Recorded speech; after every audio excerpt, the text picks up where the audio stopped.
dire que les vacances, c'est un moment de vide, parce que vacances, ça vient du latin vacare, qui veut dire vide. Les vacances, c'est une occasion pour le manager de se confronter au vide, c'est-à-dire de se confronter au fait que son temps, au lieu d'être un petit train avec des petits wagons qui sont des rendez-vous, les réunions, et alors dans une journée du manager, de 9 h à 20 h, il va faire les petits wagons de son petit train, comme des Lego qu'on empile. Et Outlook d'ailleurs est complètement coupable là-dedans, parce que Outlook, c'est des petits Lego qu'on empile pour fixer son emploi du temps, et donc on enlève un Lego, on en met un autre, et c'est une métaphore en fait. Mais dans notre métier d'entreprise, dans notre métier de manager, on a l'idée que le temps, c'est des petits blocs comme ça. Et les vacances, c'est une bonne occasion de réfléchir au fait que ça n'a rien à voir. On est prisonnier de cette métaphore, et que le vrai temps de la vie, c'est un temps qui n'est pas du tout celui de l'entreprise.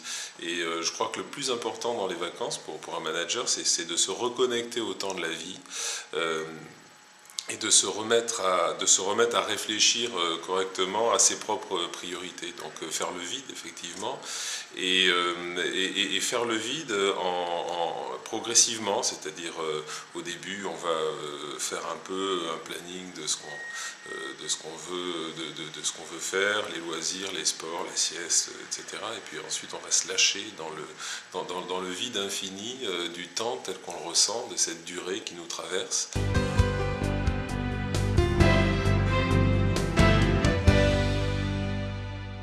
Il faut arriver à débrancher le BlackBerry.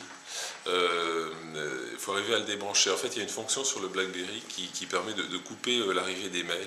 Donc ça, c'est quelque chose d'important. Donc une désintoxication, mais aussi une reconnexion avec un temps plus personnel, avec l'angoisse des fois qui accompagne ça. On voit des gens sur la plage qui n'arrivent pas à ne rien faire.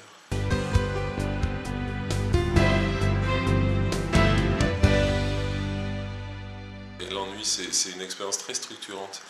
Il faut s'ennuyer un peu, oui, et savoir ce que ça nous fait de s'ennuyer.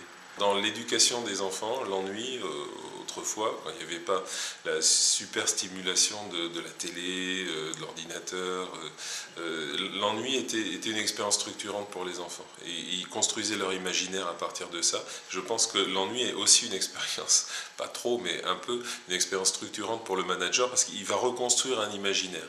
Et à propos de reconstruire un imaginaire, c'est le moment de lire des bons livres, c'est le moment d'aller voir des bons films, c'est le moment de retrouver des gens qu'on aime, de passer du temps avec les gens qu'on aime. C'est très babacool ce que je dis là, et j'en suis conscient, mais en même temps, si je ne le dis pas, personne ne va le dire. Dans toutes les méthodes de management, dans toutes les méthodes qui supposent que tout domaine de la vie du manager obéit à une technique qui lui permet d'être performant. Et là, je suis en train de dire le contraire, c'est pas de technique, voilà, on laisse refroidir les machines, et puis on fait des trucs tout bêtes, on va embrasser les arbres, on va renifler l'iode de la mer, enfin des trucs comme ça, quoi. Voilà, c'est ça que j'ai à dire pour les vacances du manager. C'est un peu con, mais j'ai vraiment envie de dire ça.